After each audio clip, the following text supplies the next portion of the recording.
O Senhor esteja convosco. Ele está no meio de nós. Proclamação do Evangelho de Jesus Cristo segundo Lucas. Glória a vós, Senhor. Naquele tempo, Jesus andava por cidades e povoados, pregando e anunciando a boa nova do reino de Deus. Os 12 iam com ele, e também algumas mulheres que haviam sido curadas de maus espíritos e doenças. Maria, chamada Madalena, da qual tinham saído 7 demônios. Joana, mulher de Cusa, alto funcionário de Herodes. Susana e várias outras mulheres que ajudavam a Jesus e aos discípulos com os bens que possuíam. Palavra da salvação. Glória a vós, Senhor. Por favor, podem se sentar, sejam muito bem-vindos, vocês que aqui estão no Santuário Basílica Nossa Senhora da Piedade, vocês que nos acompanham pela TV Horizonte, pela Rádio América e também pelos nossos canais no YouTube e Instagram, Uma em Piedade. Hoje, lembramos-nos dos mártires André e Paulo, mártires coreanos. Deram sua vida pelo Evangelho. Não vou repetir o mesmo discurso que sempre é feito a partir dos mártires, mas eu gostaria de, com vocês, fazer uma simples pergunta, muito simples, e que talvez muitos não parem para pensar. Vejamos, Paulo, na carta aos Coríntios, vai começar a rebater uma coisa. Começa a surgir no meio da comunidade a seguinte fala: Cristo não ressuscitou.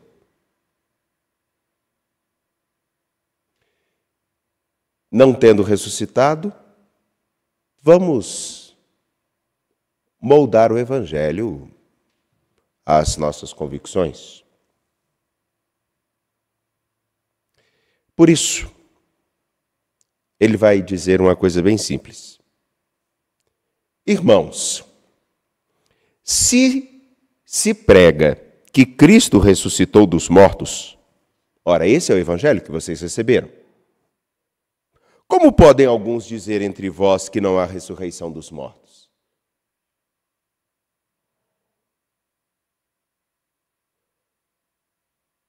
É uma pergunta séria e eu vou dizer o porquê.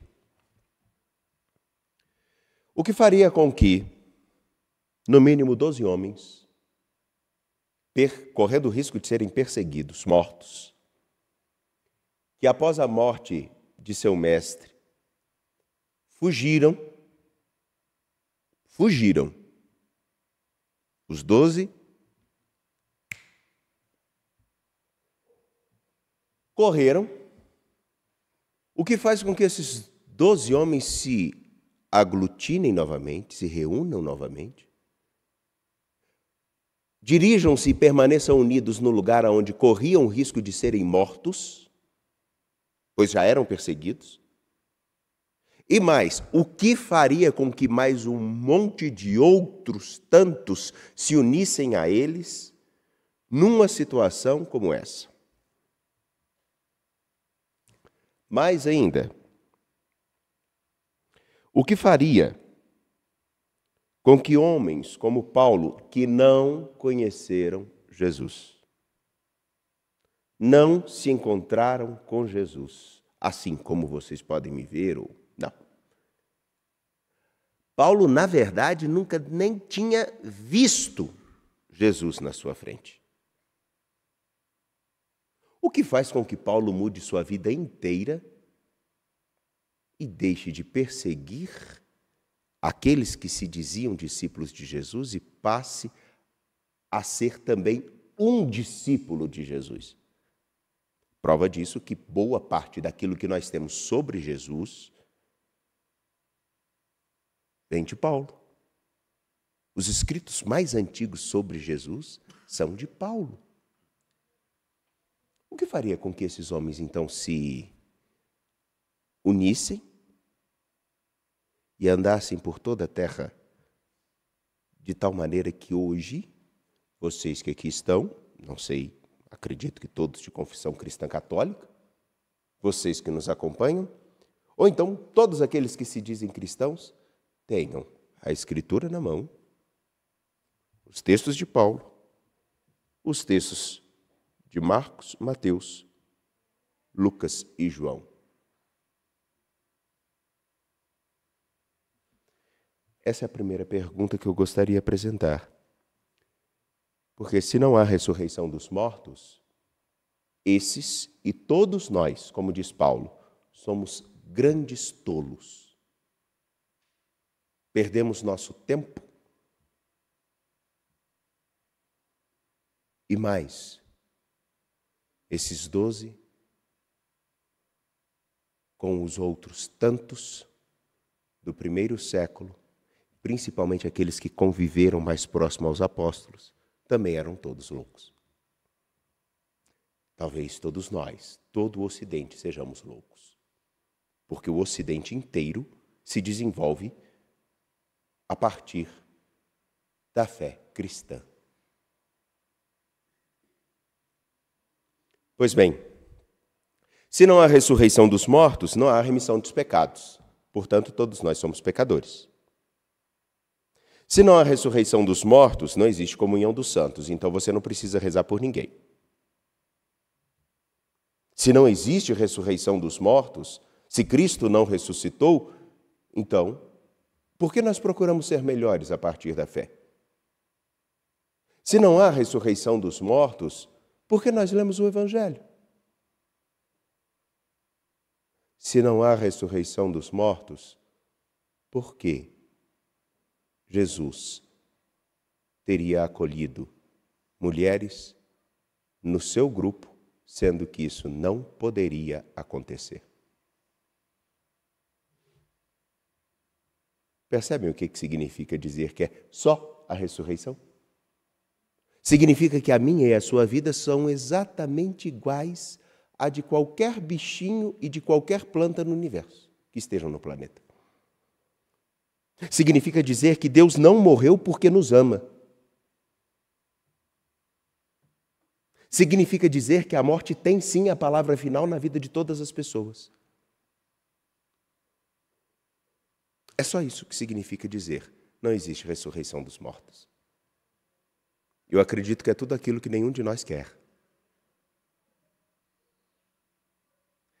Pois bem, Paulo questiona isso por uma coisa muito simples. Não só pela fidelidade formal ao Evangelho, mas para dizer qual é a verdadeira razão de toda pessoa que se encontra com Jesus Cristo procurar viver o Evangelho.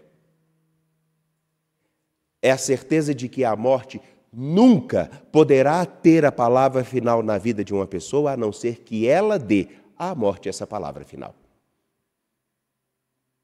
A não ser que ele entregue sua vida para aquele que é o Senhor da perdição.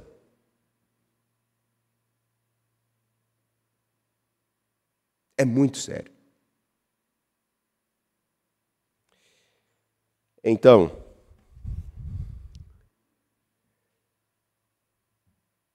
todos nós precisamos ter uma compreensão.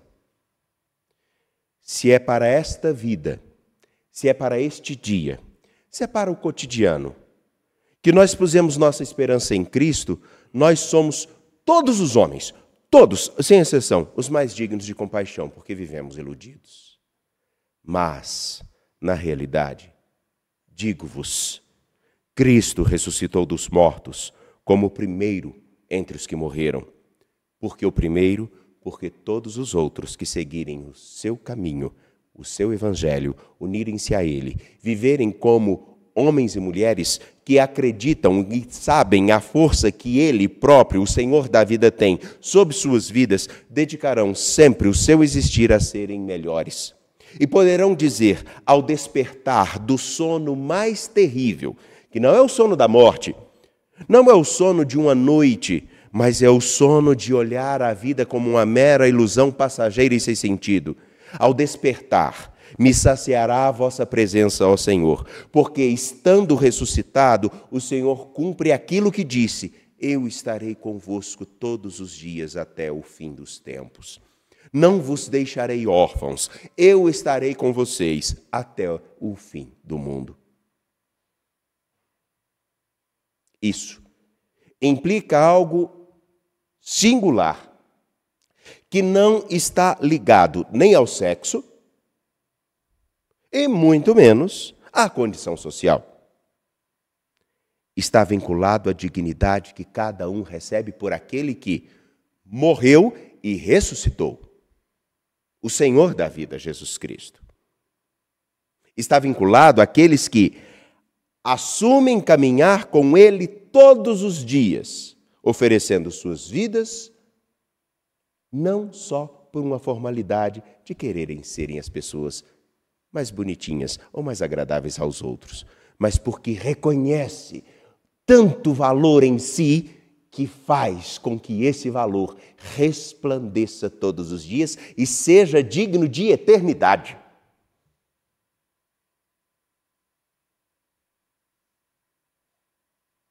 Porque a própria perspectiva de eternidade também só tem sentido se olharmos para aquele que venceu a morte. Só compreenderemos a densidade de cada momento, de cada hoje, como a única oportunidade para viver o melhor que podemos e o melhor que somos, se entendermos que eternidade passa pelo presente, porque eternidade é a presença de Deus a todo instante. Então significa perceber a sua presença agora e viver agora em profunda comunhão com Ele por causa do seu Filho, que fez com que, como diz Paulo, tudo se transforme em lixo diante da grandeza de conhecer a Jesus Cristo, que ressuscitou dos mortos. No Evangelho de Lucas, capítulo 8, versículos 1 a 3, nós vemos uma indicação bem simples, que no grupo de Jesus, algumas mulheres caminhavam com eles. Entre eles, Maria Madalena, que nunca foi prostituta. Não há nenhuma comprovação de que Madalena tenha sido prostituta, mas que, na verdade, dela saíram 7 demônios. Indicam uma mulher completamente possuída por aquilo que seria de ruim e de mal. Ou ainda a mulher de Cusa, alto funcionário de Herodes, Susana e outras várias mulheres que acompanhavam Jesus. Isso seria inconcebível, como já disse. Lembremos-nos ainda que no Evangelho de ontem, nós escutamos que uma mulher, tida como pecadora, chega até Jesus, lava seus pés, derrama perfume, enxuga os pés de Jesus com os cabelos. Essa mulher é símbolo daqueles que reconhecem em Jesus algo mais do que uma palavra agradável. Essa mulher é o contraponto com o fariseu que estava frente a frente a Jesus e não o reconhecia como quem ele era. Essa mulher ama muito, porque reconhece o tanto que recebeu daquele que venceu a morte. Podem voltar ao Evangelho. Peguem o capítulo 7, leiam. Depois continuem a leitura com o capítulo 8.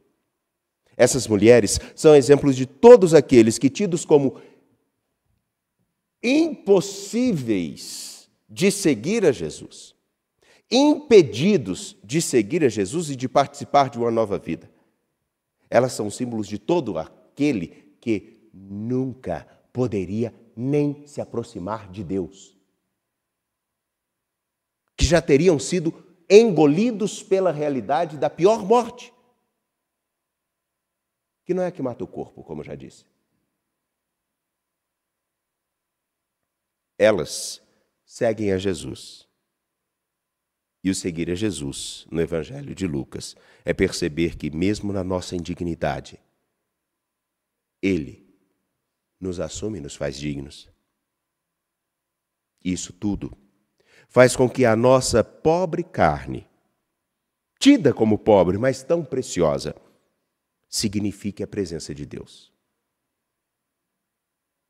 Enfim, permitam-me celebrar os mártires André e Paulo da Coreia, ou qualquer outro mártir, ou qualquer outro santo, ou qualquer outra pessoa que seja digna de reverência porque foi testemunha qualificada de Jesus Cristo, seria sem sentido se não fosse por reconhecermos uma única coisa. Todas essas pessoas fizeram isso porque se encontraram a força da vida e da ressurreição no presente de seus dias. A cada minuto. Porque a cada respiro, a cada encontro, a cada instante, vem a força da ressurreição em si. Por isso, reafirmo, não é só tratar de um conceito, é tratar do sentido da vida de quem se encontrou com Jesus Cristo. Quem se encontrou com Ele percebe que o seu viver inteiro pertence a Deus, como o Cristo inteiro se deu a nós. Morto, ressuscitou. Ele inteiro foi vitorioso sobre o pecado, sobre a morte, sobre o mal. Da mesma forma, cada um de nós. E vencer todos os dias essas realidades é enfrentar o pior de todos os martírios, que não é aquele que simplesmente faz o nosso sangue correr no chão. É aquele que faz com que nós dediquemos aquilo que o sangue significa, que a nossa vida seja dedicada a fazer com que todos se encontrem com o grande amor que moveu tantos homens lá no início, de 33 a 70, a 100 da era cristã, e até hoje, a serem melhores do que a mediocridade que rege a grande mente da contemporaneidade dos nossos dias. Confiantes, de pé, apresentemos nossas preces.